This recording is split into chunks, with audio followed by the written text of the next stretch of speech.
ഇതാണ് അതിൻ്റെ ഒരു സ്ട്രക്ചർ. അപ്പോൾ എല്ലാവരും ഇതുണ്ടാക്കി നോക്കിയിട്ട് അഭിപ്രായം പറയണം. വീഡിയോ ഇഷ്ടപ്പെട്ടാൽ ചാനൽ സബ്സ്ക്രൈബ് ചെയ്യുക, ലൈക്ക് ചെയ്യുക, ഷെയർ ചെയ്യുക, അഭിപ്രായം പറയുക.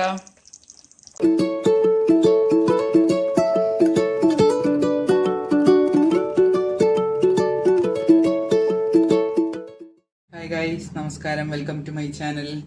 ഞാൻ ഉണ്ടാക്കാൻ പോകുന്നത് ഒരു ഉള്ളിത്തീയലാണ്.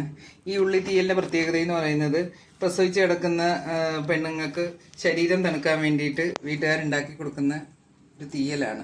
എൻ്റെ അമ്മ ഏതോ എനിക്ക് സ്പെഷ്യലി അതാണ് ഈ തീയലിനോട് ഒരുപാട് ഇഷ്ടം. എൻ്റെ അമ്മ എനിക്ക് ഉണ്ടാക്കി തരുമായിരുന്നു, ഈ ശരീരം തണുക്കാനാണെന്ന് പറഞ്ഞിട്ട്.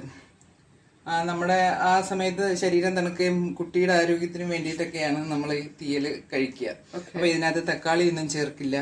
മസാലകളെന്ന് വെച്ചാൽ ഗരം മസാല, ഒരു എന്താ പെരിഞ്ജീരകത്തിൻ്റെ പൊടിയോ ഒന്നും ചേർക്കില്ല. സാധാരണ ഒരു നാടൻ തീയൽ. ഓക്കെ, അപ്പം നമുക്കിനി വീഡിയോയിലേക്ക് പോകാം, അതെങ്ങനെയാണ് ഉണ്ടാക്കുന്നതെന്ന്. ഓക്കെ. അപ്പം അതിനായിട്ട് ആദ്യം നമ്മളൊരു നെല്ലിക്ക വലിപ്പത്തിൽ പുളി വെള്ളം ഒഴിച്ച് വെക്കണം. അപ്പം നമ്മളത് ചേർക്കാറാകുമ്പോഴത്തേക്കും അത് നന്നായി അലിഞ്ഞു വരും. അപ്പം അതിനായിട്ട് ഞാനൊരു ഇടത്തരം നാളികേരം ചേകി മിക്സിയിലിട്ട് ഒന്ന് പൊടിച്ച്, കാരണം എല്ലാം ഒരുപോലെ ആവാൻ വേണ്ടിയിട്ട്. നല്ല മൂപ്പുള്ള തേങ്ങ വേണം എടുക്കാൻ, അല്ലാതെ പിഞ്ച് തേങ്ങ എടുത്താൽ ടേസ്റ്റ് കിട്ടില്ല. എണ്ണ ഒട്ടും ചേർക്കാതെ വേണം വറുത്തെടുക്കാൻ. അപ്പം ഈ സമയം അതിലേക്ക് കുറച്ച് കറിവേപ്പില, എല്ലാം പുറത്ത് പോയി ഒട്ടി കൈ ഇരിക്കും.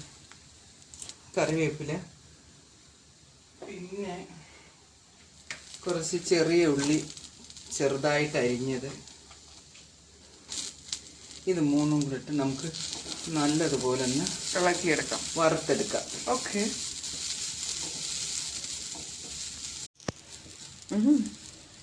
ഒരു മഞ്ഞ കളറൊക്കെ ആയി വരുന്നുണ്ട്.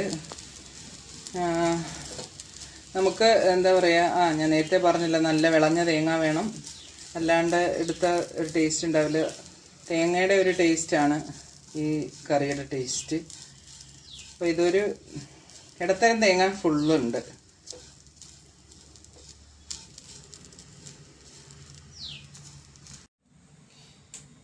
ഇതിപ്പോൾ മൂത്തു എന്നോ. അപ്പം നമ്മൾ കുറച്ച് ഒരു 1.5 സ്പൂൺ മുളക് പൊടി, കാശ്മീരി ചില്ലിയുണ്ട്, മറ്റേ കപ്പൽ മുളകും ഉണ്ട്, പിന്നെ മഞ്ഞൾപ്പൊടി, കുറച്ച് ഉലുവ, ഇത് മൂന്നും മാത്രമേ ചേർക്കുന്നുള്ളൂ. ഇനി ഇതിൻ്റെ ഒരു പച്ചമണവും കൂടെ ഒന്ന് മാറുന്നത് വരെ ഒന്ന് വേവിച്ചെടുക്കണം. ഇപ്പം നമുക്കിനി ഓഫ് ചെയ്യാം. തണുത്തതിന് ശേഷം വെള്ളം ഒട്ടും ചേർക്കാതെ വേണം അരച്ചെടുക്കാൻ. ഇത് അധികം അങ്ങ് ചൂട് പോകുന്നതിന് മുമ്പ് ഇത് നമുക്ക് പൊടിച്ചെടുക്കാം. ഒരു നനവില്ലാത്തൊരു ജാറിലോട്ട് തട്ടിയിട്ടിട്ട് പൊടിച്ചെടുക്കാം. ഇനി നമുക്ക് പൊടിച്ചിട്ട് കാണിക്കാവേ.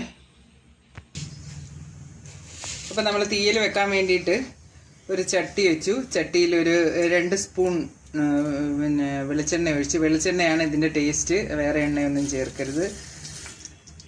കടുകിട്ടു.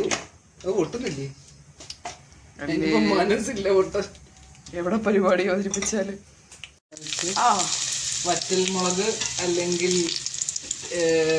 കപ്പൽ മുളക്, അല്ലെങ്കിൽ പാണ്ടി മുളക്. കൊല്ലത്തുകാരൊക്കെ പറയും പാണ്ടി മുളക്.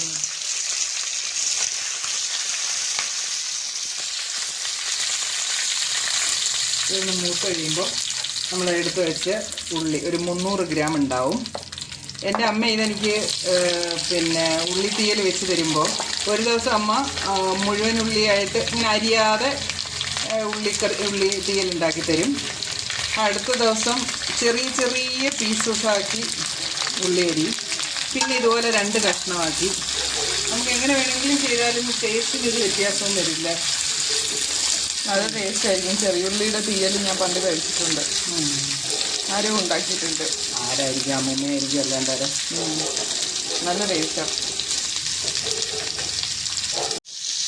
ഇത് നന്നായിട്ടങ്ങ് വഴണ്ട് വരികയൊന്നും വേണ്ട, ജസ്റ്റ് ഒന്ന് മൂത്താൽ മതി.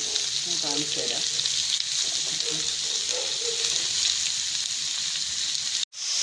ഒരു 4 പച്ചമുളക് കീറിയത്, എരിവിനനുസരിച്ച് അത് ഓരോരുത്തരുടെ എരി. ഇതിന് അല്ലെങ്കിൽ പൊതുവേ എരി കുറവുള്ള കഴിഞ്ഞ പ്രസവിച്ച് കിടക്കുന്ന സ്ത്രീകൾക്ക് കൊടുക്കുന്നതില്ല. അപ്പോൾ ഒരുപാട് എരി ഒഴിക്കാൻ പറ്റത്തില്ലല്ലോ. അടച്ചു വയ്ക്കട്ടെ. ഉള്ളി ഇതാണ്ട് ഇതുപോലൊന്ന് ജസ്റ്റ് ഒന്ന് ഇതാവുന്ന സമയത്ത് നമ്മൾ അരക്കപ്പ് വെള്ളം ഒഴിച്ചു കൊടുക്കണം. ഇനി ഇതൊന്ന് വേവട്ടെ. ഈ ഉള്ളി ഈ വെള്ളത്തിൽ കിടന്ന് വേണം വേവാൻ. എണ്ണയ്ക്ക് വലിയ പ്രാധാന്യം ഇല്ല, വെള്ളത്തിൽ വേവട്ടെ. ഓക്കെ, നമുക്കിതൊന്ന് തുറന്ന് നോക്കാം. എന്തിട്ടൊന്നുമില്ല, കുറച്ചും കൂടെ വേണ്ട. നമ്മൾ നേരത്തെ നാളികേരം പൊടിച്ചില്ല, ഇതാണ്ട് ഇതുപോലെ പൊടിച്ചെടുക്കണം. ഒട്ടും വെള്ളം ചേർക്കാതെ പൊടിച്ചെടുക്കണം, പൗഡർ ആക്കി. ചില ഇതിന് നല്ല എണ്ണയുടെ ഇതുണ്ടാവും. അന്നേരം ആ എണ്ണ പോലെ ഇങ്ങനെ വെള്ളം പോലെ ഇരിക്കും. എണ്ണ ഉണ്ടായിട്ട് ആ നാളികേരത്തിൽ നിന്ന് എണ്ണ ഇത് അത്രയും അങ്ങ് മൂത്തില്ല. അത് ആ തേങ്ങയുടെ ഒരു ഇതും ഉണ്ടാവും അല്ലേ. ഇനി കുറച്ച് വെള്ളം ഒഴിക്കണം. ഇത് പോരാ, ഇനി ഇതൊന്ന് വേവിയും വേണം, കുറച്ച് വെള്ളവും കൂടെ വേണം. ഇത് മെഷർമെൻറ്റ് കപ്പിൽ നോക്കുകയാണെങ്കിൽ ഒരു അരക്കപ്പ് വെള്ളമുണ്ടേ. അരക്കപ്പ് വെള്ളം മറ്റേ മിക്സി കഴുകിയിട്ട് ഒഴിച്ചതാണേ. ഇനി നമുക്ക് പുളി ചേർത്ത് കൊടുക്കാം. ഇനി നമുക്ക് പുളിയും കൂടെ ചേർത്ത് കൊടുക്കാം. ഇനി നോക്കട്ടെ, പുളിയും ഉപ്പും ഒക്കെ എങ്ങനെയുണ്ടെന്ന് നോക്കിയതിന് ശേഷം ബാക്കി ചേർക്കാം. ഇനി ഇതൊന്ന് തിളച്ച് വറ്റി വരട്ടെ. നമുക്കൊന്ന് തുറന്ന് നോക്കാം. തുറക്കാൻ പറ്റുന്നില്ല, തിളച്ച് മറിയുകയാണ് ഗൈസ്. ഇപ്പം ഒന്ന് കുറുകി വന്നിട്ടുണ്ട് ചാറ്. ഇനിയിപ്പോൾ നമുക്ക് ഉപ്പും പുളിയൊക്കെ ഇപ്പം വേണം നോക്കാൻ. കാരണം ഇനി ഇത് കുറച്ചുകൂടെ ഉള്ള വറ്റി വരാനായിട്ട്. ഉപ്പ് കുറവാണ്, കുറച്ച് ഉപ്പ് കൂടെ. ഞാൻ ആ പുളി കുറവായിരുന്നു, ഞാൻ പിന്നെ കുറച്ച് പുളിയും കൂടെ ചേർത്ത് കേട്ടോ. സുരാജ് ചിക്കൻ കറി മഹി വെക്കണം എന്ന് പറഞ്ഞ പോലെ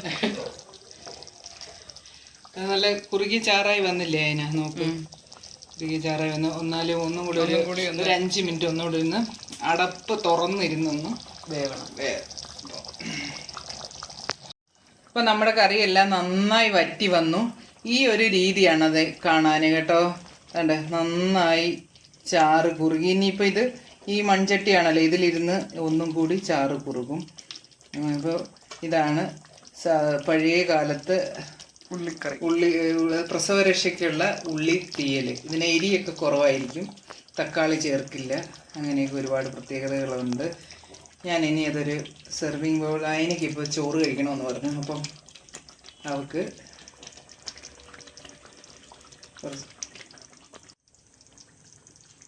നമ്മുടെ ഉള്ളിത്തീയൽ റെഡിയായി കഴിഞ്ഞത്. ഇതാണ് അതിൻ്റെ ഒരു സ്ട്രക്ചർ. അപ്പോൾ എല്ലാവരും ഇതുണ്ടാക്കി നോക്കിയിട്ട് അഭിപ്രായം പറയണം. വീഡിയോ ഇഷ്ടപ്പെട്ടാൽ ചാനൽ സബ്സ്ക്രൈബ് ചെയ്യുക, ലൈക്ക് ചെയ്യുക, ഷെയർ ചെയ്യുക, അഭിപ്രായം പറയുക.